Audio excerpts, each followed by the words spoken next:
Okay, ladies and gentlemen, it's welcome. It's a pleasure to have you here. We have one main question that we're going to try to answer. The panel is called Internationalization and the Future of Football. So we're going to try to tell you how future looks like in 10 years. Let me start with, it's not actually the lineup we decided, but I start with Camila Brandao, former player. You lived in, or you still live in Brazil, also in Sweden, and you were, I think, one of the first executive in a professional club in Brazil, right? Yes, so hi everyone, salam, boa tarde. Exactly like you said, Walter. I am the youngest female to have been holding an executive position in a Brazilian Serie A club, which was São Paulo FC, in charge of the head of the international department. I played football as well, lived in Sweden for 18 years. So I think I am myself a case of an internationalization myself, so yes. Then we have Bex Smith. You are the only one here, I guess, that won the Champions League for Wolfsburg. And of course, you're also now in the consultancy business, mainly focusing not only but on women's football. We're going to talk about that as well. One of the big challenges we have. Then we have Hani, just call me Hani, Talji, and I know her for more than 10 years. We worked together at FIFA when I was director of communication. I really hired her from another department. There was some internal issue because that's not allowed, but you were worth it. You did a great job, and you still do a great job being there.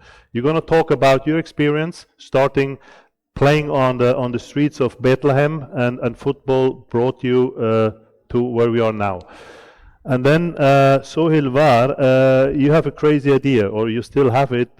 He at a certain point decided, okay, let's do my own professional club.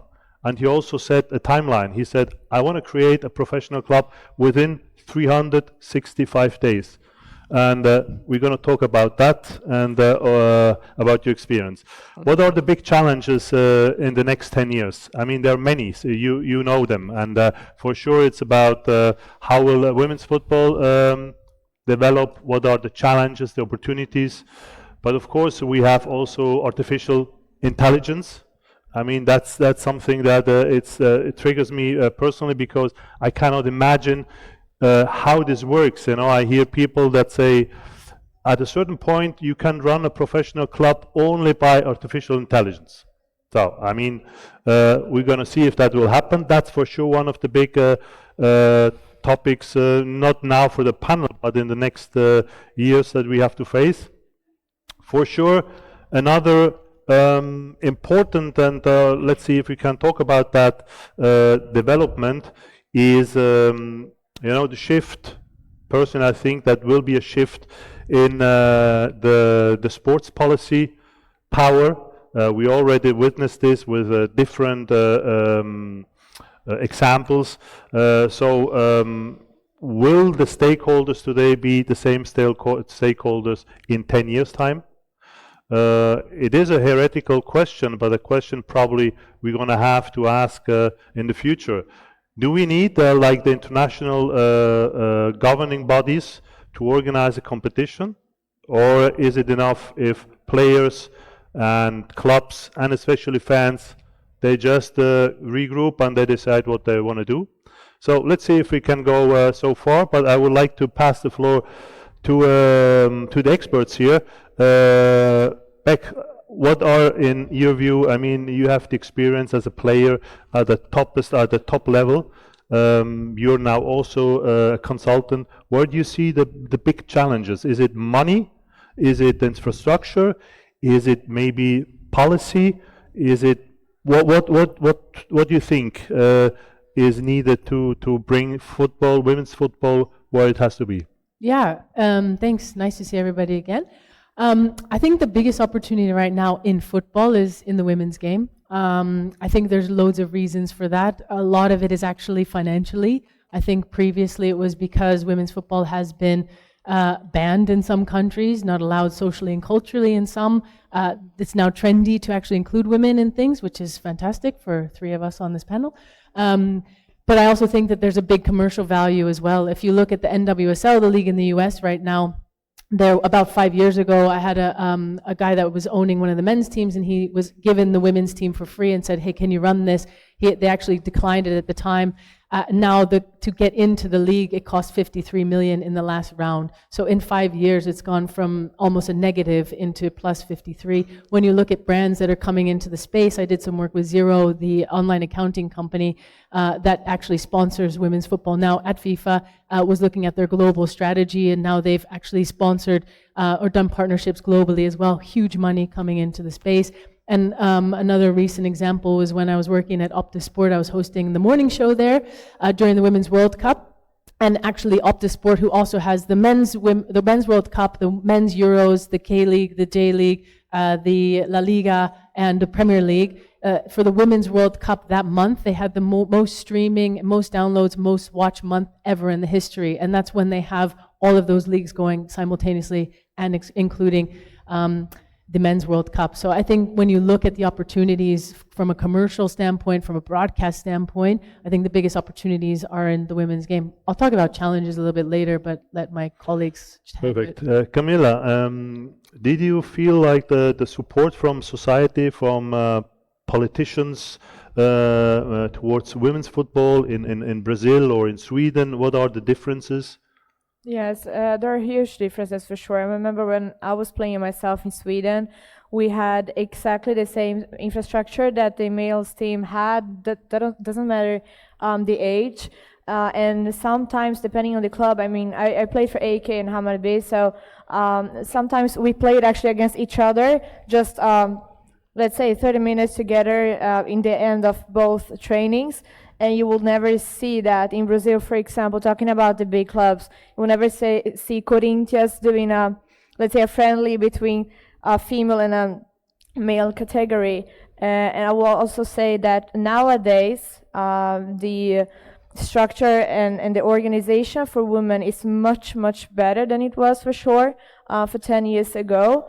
But I think there is a lack of I would say investment and also interest from a culture perspective, unfortunately, which is very strange considering that Brazil still is the country of football, had Marta and all of that, but still struggle a lot on supporting the way they should. So Europe is ages ahead in terms of infrastructure, investments, competitions. Even if we improve in the way that we could see now the finals involving Internacional and also Corinthians, full stadiums with huge capacities from the World Cup. But yeah, I still see there's a lack, and we are far behind on both sides, male and female. Can I just add one other opportunity? I think is Saudi Arabia. Actually, one of the reasons why I think we're all here is looking at the opportunity here is massive. I think you have the funding, you have some of the best structures that are coming into play, and looking at it as a totally green pasture. I think Saudi Arabia and Asia in general is a big opportunity, specifically for the women's game. Honey, you have your own experience, as I just mentioned. You started, and let me know your thoughts. Well, hi, Walter. It's absolutely an honor to be with my former boss here. And just to know also, like, men can give opportunities to women as well. And that's part of my talk, actually, because if we talk about the transformation or how the future will look like, because I transformed myself from playing football in the streets of Bethlehem, where I come from, Palestine, and to the world stages of FIFA and beyond. And if I tackle the 3 important points that I see where the future of football will look like, first we talk about the globalization of football and giving true opportunities through democratization of football. This means that we try to make football truly global. I'm talking here from a FIFA perspective as well. This is a concrete part heart and core of the FIFA mission for until 2030 is to make football truly global. How do we do that? Of course, we talk about technology, we talk about increasing competitions, we talk about under 17, giving opportunities to youth, for example. Starting from 25, we will have under 17 every year for men and for women, and of course investing more in women's football, generating more revenues, dealing with different stakeholders. When Walter mentioned about the different stakeholders that we will deal in the future. My second point actually is the understanding of the relationship between football and the social justice movements and fan. I think in the future we will see this coming a lot, how the social media impacting social justice as well, and how the fan started to care more about human rights topic, about no discrimination, about no abuse in football, on the football pitch and off the football pitch. We have witnessed a lot of different campaigns around the world tackling issues, for example, at the FIFA Women's World Cup with the anti-discrimination campaign. We tracked all the different abuse that women had to face on social media, and how we tackle that, how we encourage them to report all these. So, and also the fans that we should never underestimate for the 10 years from now, the movement that they will create about social justice and human rights movements, whether talking about different causes, whether it's about women empowerment, it's about LGBT rights, it's about workers' rights, it's about the different politics that's happening in the country, about Palestine, about Ukraine, about all these topics that the fans are bringing up to football for discussions. And I think that's a great element point for the future. My third point is actually about the diversity in leadership. Because what we would like to see in 10 years as well, it's that the leadership, it's about inclusivity. It's about men and women together from different background, nationalities. Because if we are going with the World Cup everywhere, like we are going to the United States, Mexico, and Canada, we are going afterwards to Morocco, Portugal, Spain, we are going to Argentina, we are going to Uruguay, we are going to different countries, Saudi Arabia for 34. So we need that the leaders to be from the global south to understand the context of the issues that's happening in the world of football. And after 10 years from today, this is really important. I think it will take massive movements on that regards, how we ensure that the leaders are diverse, but also not only for cosmetic reasons, not only to tick boxes or to ensure that we just put leaders from diverse backgrounds, from diverse gender, to ensure that they just a cosmetic reason. So I think those 3 points that we can elaborate on them to ensure that the future is bright for football.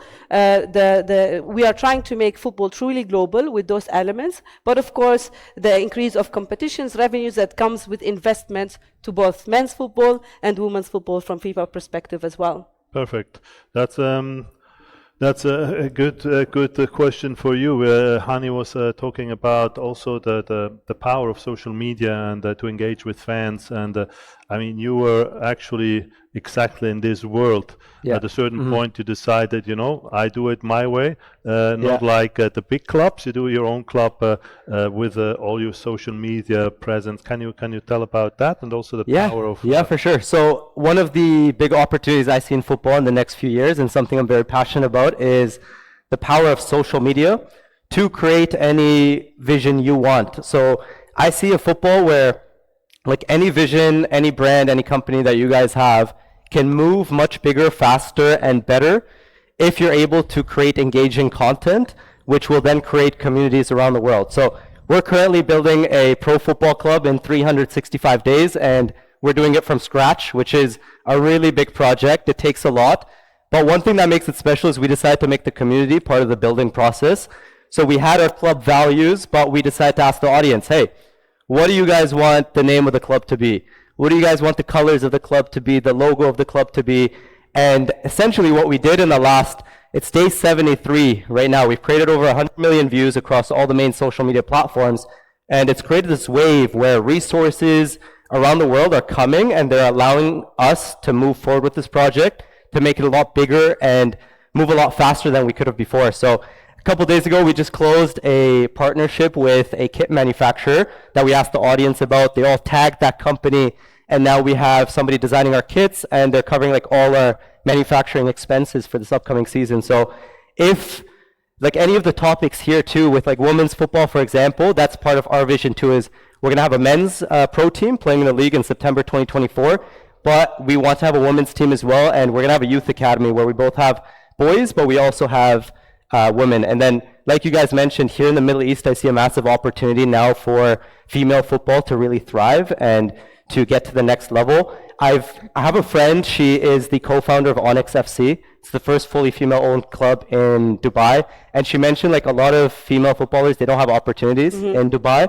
So part of our vision is also to come in, provide those opportunities for females to play, but also we want to empower them by creating powerful personal brands. So creating engaging content to spotlight specific female players. So power of social media, lots of great opportunity for any of you guys listening in. If you have a company, a brand, a vision that you want to accelerate forward a lot bigger and a lot faster than it could have been done 10 years ago, now's the time to really tap into engaging content creation and creating strong, powerful communities. Fantastic that you did that and still on. I mean, it's a cool idea. So I do my own professional football club like that. And regarding artificial intelligence, I mean, that's something that is discussed now on all different levels in Europe and elsewhere. They're trying to regulate that. I mean, what will be the impact in your view, in not only in women's football, just in professional football in general, or even on a lower level? I mean, do you think that at a certain point you can use artificial intelligence to run a professional club, man or women's? Very good question. To run a club, I think it's we are a bit far from that at the moment, for sure. Well, I'm currently working for a platform, so I'm dealing with technology. So the transition from a big football club to a platform, I mean, we feel that, right? Even though we are still meeting, I mean, we are here in a huge event in Saudi Arabia connecting. So we are still in a huge need of seeing people, meeting people. It's still, you know, the touch part and everything. So I think we won't escape from that at all in a couple of years, but I don't think that will be dominating because still football is played by humans, right? So you have to have humans behind everything, but the AI can definitely be a very huge backup. I see it everywhere. Currently I'm working with a company called Zone 7, and what they do is they use AI for early injury detection, so they can input any of the data that any clubs are currently using, or it's not just football, it's actually in loads of sports, in the medical industry, etc. And what they can do is they can detect up to, well, around their average is 75% of injury, and also say at what risk is each of the players, and then what type of exercises they should avoid and what they should be doing. And all I can say is I wish that was there when I was playing, and I can imagine you three are kind of going, oh my goodness, because it's helping players not only understand better their own bodies and be able to make their performance, improve their performance on so many different levels, but I also see it in broadcast, you know, and content. So a lot of it is the AI tagging to make everything much more efficient. So you can now create content. So Leo was talking about content creation. You can now, there's companies that are tagging things using in 2 seconds, where they can dump a bunch of content in, and you can find it so much easier. So you can create better content. I see broadcasters using it all the time. With different things, and I see it a lot in companies in terms of organization, so how they can actually use AI to better organize the data that's all coming in through different points, from, you know, operational delivery of a FIFA tournament to you know, ticketing to fan engagement, and making all of that streamlined so that their revenues go up, their costs go down, and again, there's still people behind it. But I'm seeing it across so many different areas of sport. So I think it's just going to improve sport massively. And specifically, I think in women's, your question, Walter, I think it's going to democratize a lot more the speed of the development, because we've seen the men's game have barely any barriers throughout the whole history. We've seen in different countries women's being completely banned, and I think with the addition of AI, it just makes it go a lot quicker. So we'll see the growth of the development of the women's game a lot faster than the men's because of it. At FIFA, do you use artificial intelligence for you know, also for development, or you kind of choose your area based on your experience, or do you have an algorithm telling you, oh, that's where you have to go, or is that just something that... Right now, we believe that artificial intelligence is the future, definitely. Among our 211 member associations, we have different platforms to ensure that we also generate the best content out of there, to tell the stories, to give opportunities, to regulate the game, to ensure that all the rules and the guidelines are in place as well, because, I mean, FIFA has 211 member associations. It's a tough mission to ensure that regulations are in place as well, and developing football at all levels. So artificial intelligence will definitely help for the future. If we talk about 10 years from today, how we are using it, including technologies as well. Like when we talk about technology, inclusion of FIFA Plus, the coverage of all the stories on social media, the different campaigns we are dealing with, definitely here artificial intelligence helps in all ways. It will help as well. Let me ask this question that applies to all questions related to women's football or men's football or football in general. What I said before, that I think that in next 10, 15, 20 years, I don't know, there will be a shift of power. So there will be, you know, reshifting who is the real stakeholder in this game. So I would like to have your opinion. At the moment, I mean, the players are actually the most important asset in football. Without the players, you can't do anything. You have the fans and you have the clubs. So there are voices, and you know them. They say, if you organize these three stakeholders, clubs, fans, and players, you can run your own business. You don't need like the overall bodies, UEFA, FIFA. I said it before, it's a heretical question, but a question that we have to ask in the future, because this happens. One example, you know, is this Super League. I think the way they did it to be nice was very naive. But the thought behind is at least interesting, and it will be discussed. So my question is, in the future, when, for instance, you talk about how many games a player has to play, how many competitions are added on top of the existing competitions, who will decide at the end? Is it still like the stakeholders we know today, or could it be something completely different that we don't know yet? Well, taking Brazil as an example, we don't have a league. We have only the Brazilian Football Confederation, CBF, which means they do decide over everything, and then the federations for the state championship, for example. So in that case, I think it will be more than necessary to actually establish and to have a league. Of course, our discussions, we have two different groups, but just the fact that there are two different groups is a huge problem, right? Because the clubs are not united. And then, of course, it applies to what Beck said in the beginning, because having a league, it will attract and bring much more revenue as it is now.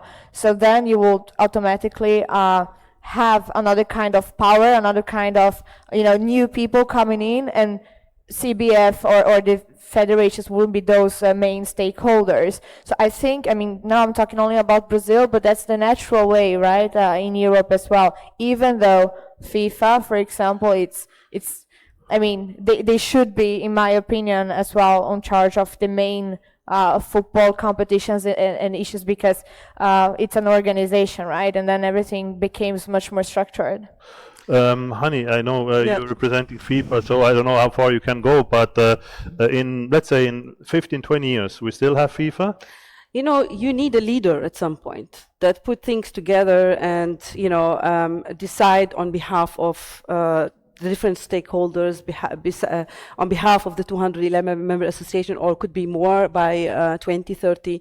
I definitely think that you need a governing body to regulate all of that, to ensure that they introduce new competitions, to introduce new technology, to invest more, to generate more revenues. If we don't have that leader to lead or to captain the ship that's sailing, I mean, there will always be different players, different stakeholders here and there, and maybe we don't need more people than robots or technology that will advance more in the future. Now we are seeing VAR technology, we are seeing goal technology, we are seeing the ship in the ball technology. In the future, who knows what else we will see on the football pitch.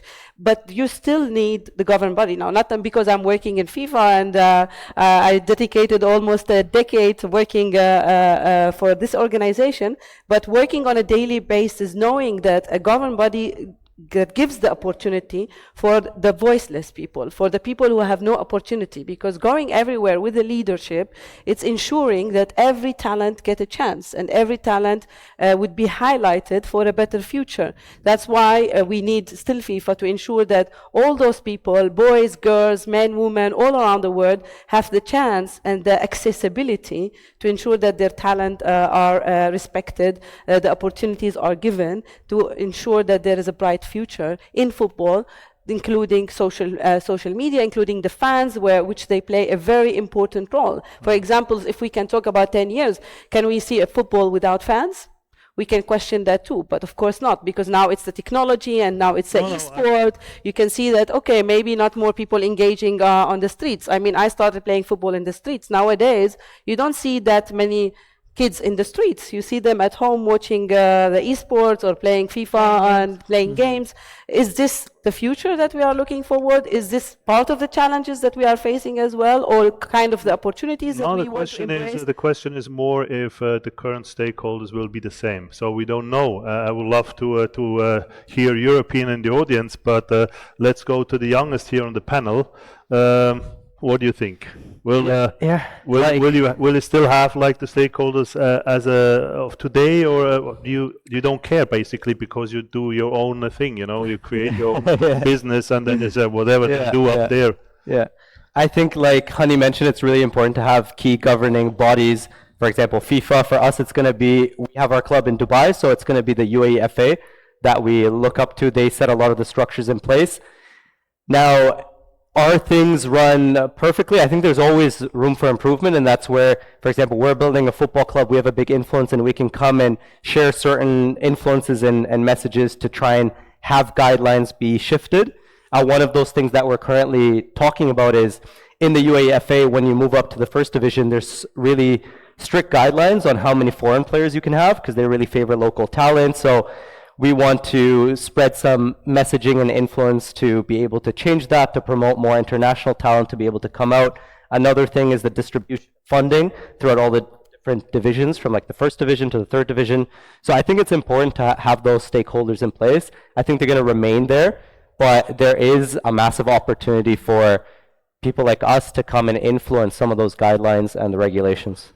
I know time is over, right? Please go. Yeah, no, I was just going to say, I think it's certainly, I agree that you have to have governing bodies and those that are running things. But what I think is really interesting is a point that Honey mentioned, which is the democratization of the leaders and the decision makers in football. I think once we see more women, once we see more diversity, I think it will be really interesting to see how those structures are going to massively shift. Another really interesting point is looking at esports with the Global Esport Federation and all that they're doing to support the gaming, and seeing how they're integrating fans into the governance and regulation of the sport itself. And that is becoming massively popular. I mean, you look at the global industry of e-gaming, specifically even in football and with EA Sports, it's massive. So that's where youth is. So I think that it'll be really interesting to see how much influence that fans are going to be allowed to have in governance and regulations moving Bex, forward. we have to leave. Time is over. That's perfect. The good thing here is we're going to see what it will be, the future. Hopefully, stay safe, stay healthy, and thanks for being here. Thank you. Thank you.